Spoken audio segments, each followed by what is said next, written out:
Recording. Hi, welcome to a new video. In this week, I'm going to be talking pretty much exclusively about inks. I am all about inks as I'm preparing for Inktober and Folktale Week. Even though with Folktale Week, it'll probably be more gouache, but that's another video and another time. And first comes Inktober. I know there's a lot of controversy within the art community about Inktober and if we should still call it that, because apparently the creator of Inktober, stole the idea from another artist. I really don't know. All I know is I really love the concept, whomever came up with it, with one whole month in October with a daily prompt to create images with inks. I love inks. I am all about inks. So I thought that I would do a little recap in this week's vlog about all the prep work that I've been doing for my ink workshop that I'm going to be offering both in person and online. And at the end of this video, I will be telling you guys a bit about those different options and how they differ and what I will be offering in the course, like a little rundown. But so it's another chaotic week. We're still on vacation here. School starts on September 1st. And I recorded this footage throughout August whenever I got the odd chance to sit in my studio to work. So, yeah, it's a bit chaotic. Within that time frame, when I was solely thinking about this workshop, and it's more fantasy driven, so I was really trying to find references or ideas to create dragons, owls, just creatures, and I just love painting wings. So you'll be getting a lot of voiceover, Christine, to try to put all these clips in order and in a more story type way, but I'll check you guys later and tell you more about my workshop. But till then, enjoy the vlog.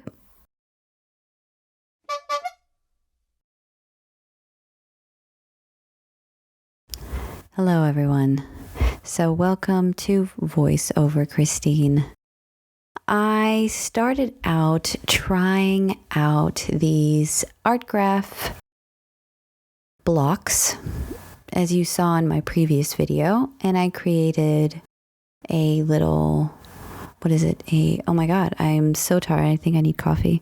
A bat with just the two little tablets that I have. I have the monochrome one and then the primary color one.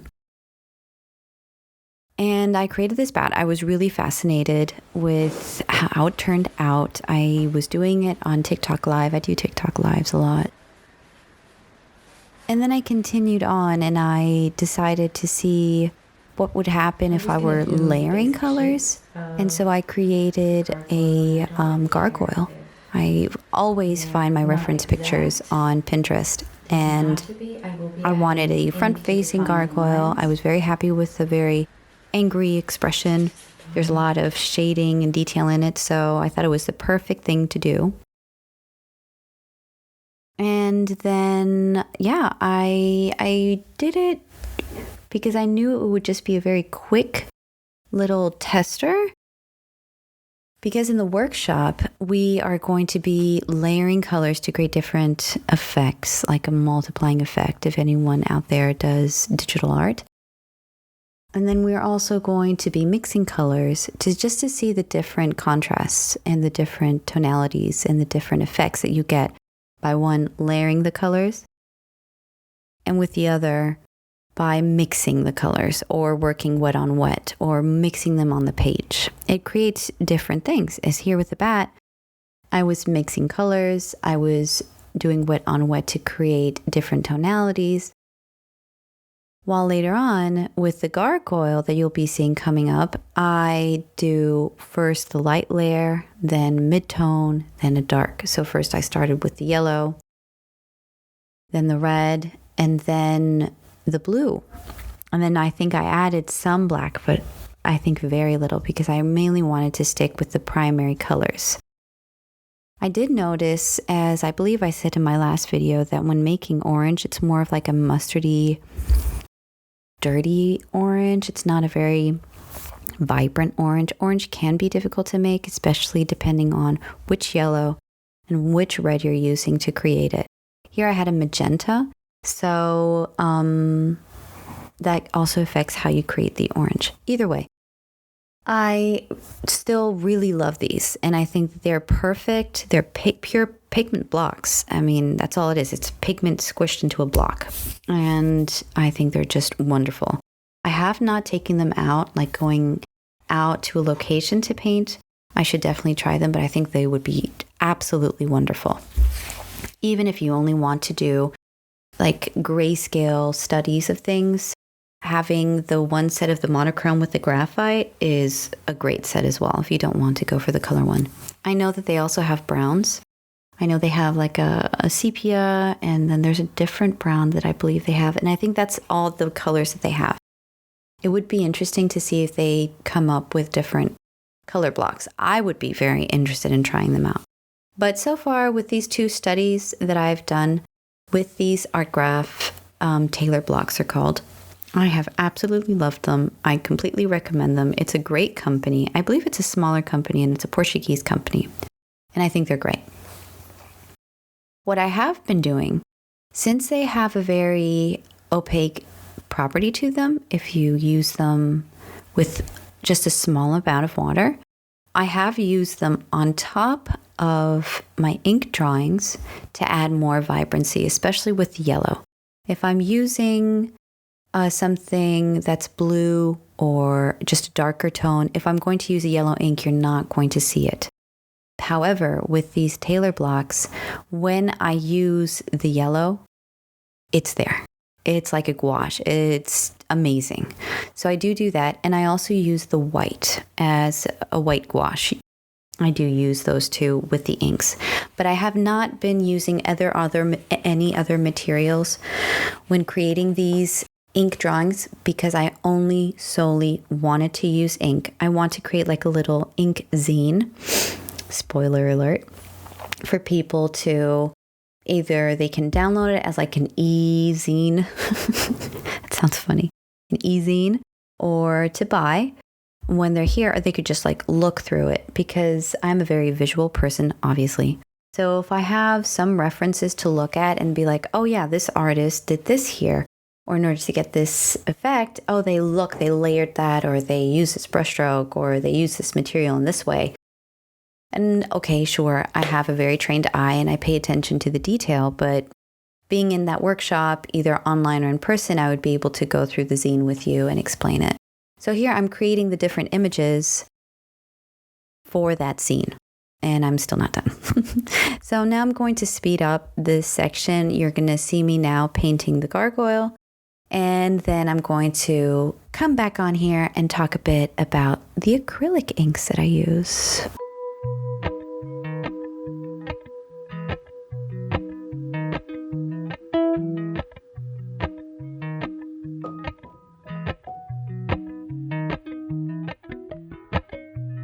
Appalachian sunrise meets my skin. Even with my eyes still closed, I can feel it coming in. Golden, golden, I'll follow only golden, golden, golden, golden things.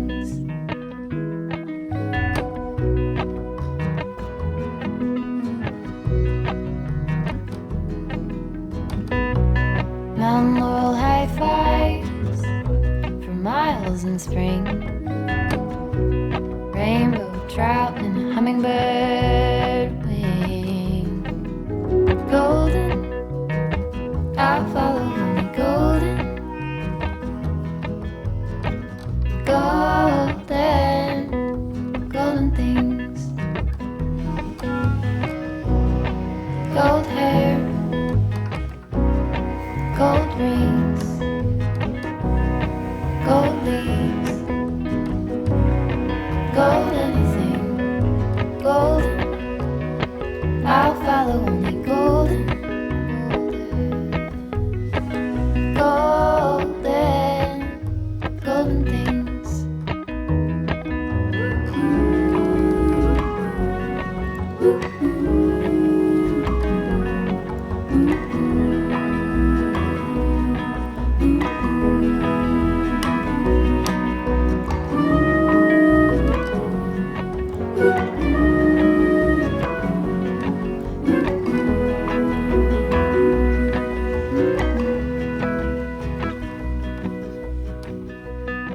up the river by my son. Feet step over splinters of the moon.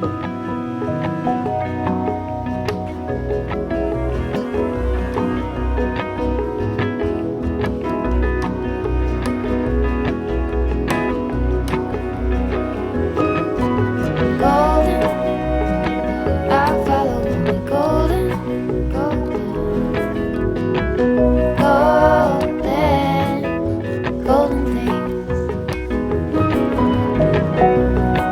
Gold birds, gold string, gold words, gold anything. Golden, I follow only golden,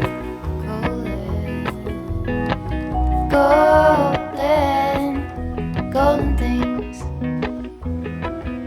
Golden, I follow only golden,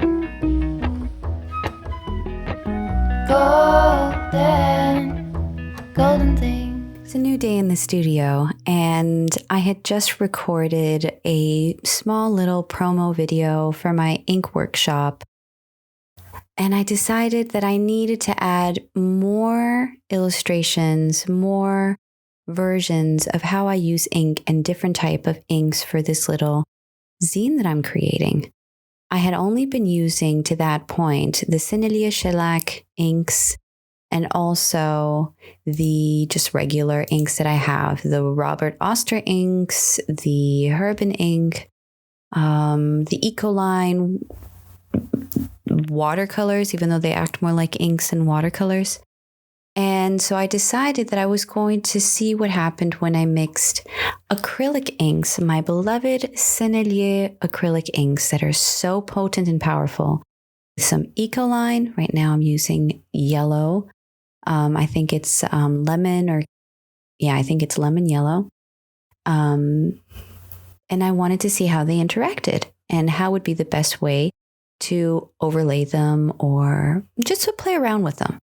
And since I love painting dragons, it's one of my favorite things to paint, I looked for a reference picture on Pinterest of a seahorse because the seahorse has a very natural shape that we would associate with a dragon. It has that long snout, you could say. It has that elongated neck, that pouch belly area that very much looks like a dragon. And so I decided to stay true to this one seahorse image that I found. And I was going to do it on one side with the yellow and on the other side with like reds. And add wings, obviously, because I just have to add wings to creatures.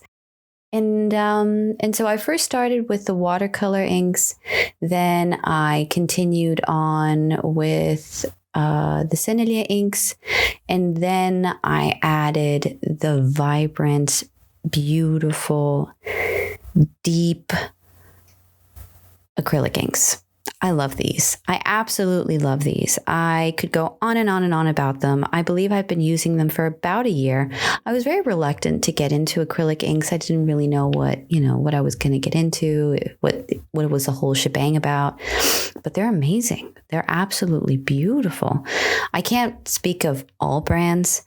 I know that the FW brand and the Sennelier brand are my favorites. I'm not a big fan of the Liquitex acrylic inks. I just didn't like them. I don't know what to say. I found them to be too plasticky. However, with the Sennelier and the FW, it's like the perfect mixture. I absolutely love them. The only downside, well, actually there's one downside and there's one half downside. The half downside is that they do have a smell. It's how to describe it. It's like a perfumey, chemically smell. It's okay. I would tend to open a window, and if you're pregnant, I would most definitely not recommend you use them, especially for an extended time. You could wear a mask, and that would definitely help. However, the smell can become quite potent, and since I've been using them a lot, when I come down to the studio, I immediately get that smell. It's like it's impregnated into the walls or something. So I think I need to like not use them for a while after I'm done with September and October. So in November, I will not be using the acrylic inks for Folktale Week, which I believe is in November. Coffee break. Okay. So I first started out with the shape, and while it was wet, I was removing some of the pigment. I was adding some yellow because if it's still wet with these Ecoline watercolors, they are very vibrant and you can still wipe away some of the darker color so you see that yellow color come out. It is beautiful, absolutely beautiful. I love doing wet on wet with these Ecoline watercolors. I would recommend them. They're really great. I have them in the markers. I'm not so fond of them in the markers, even though sure they're great to use with mixed media stuff or if you're on the go.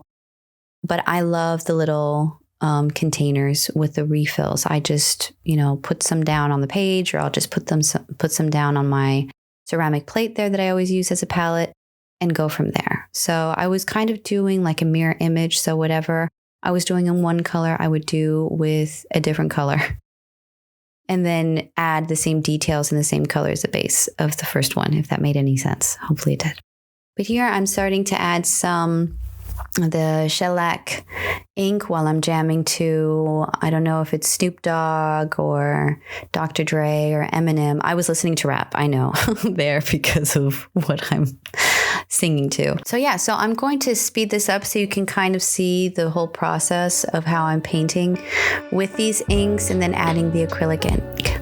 And then I'll check with you guys later.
Okay, so now that you guys watched all that footage of the last week, I wanted to tell you a bit about my ink workshop. So it is going to be taking place October 1st in person. I will be having 4 available slots for people to come into my workspace, use all of my ink supplies, and you will be also given a little booklet, a little sketchbook that I'm going to be making for you with a really, really nice watercolor paper. And in that little booklet, you're going to be working. So you're going to be creating your sketches, your thatching, your blotches. You're going to be swatching out the inks. You're going to be doing thumbnails, and then you're going to be creating your final ink piece, which is going to be about a dragon. And then you'll have this nice little booklet to look at and see different techniques, different ideas that will help you throughout Inktober. Now, for the online option, it will be a Zoom session. I know, aren't we tired of Zoom? But it is a really great way. So there are going to be 2 options. There's a Zoom session, which will also take place October 1st, but at night when my kids are asleep, uninterrupted, 2.5 hours of us doing all of these great things. Now, I can send you your little booklet, or you can make your own. So it's really up to you. Of course, if I'm sending you a little booklet, there's more of a price to it, obviously, because of supplies and time. The other option is just to download the recorded session. And so you get to do it whenever you want, at your speed, which is also an option to the people that come to the Zoom. You can have then the option of rewatching it. So that will all be up on my website. You can already reserve a spot if you want to come in person into the studio. And the online option, it's still not on the website, but it will be by this weekend. So Friday, this video will be up. Saturday or Sunday, that online information will be available on my website. And my website is down below, down here in the description box. Okay, guys, well, I hope you enjoyed this video. I've been really enjoying making my vlogs. It has just been like a really cool thing to do, to see the type of work that I get to do every week. And I hope you guys enjoy it as well. Thank you for watching. If you feel like subscribing, hey, that would be cool. And here's a little preview of what you will be watching next week. Bye. It is in the evening right now. I am in the studio.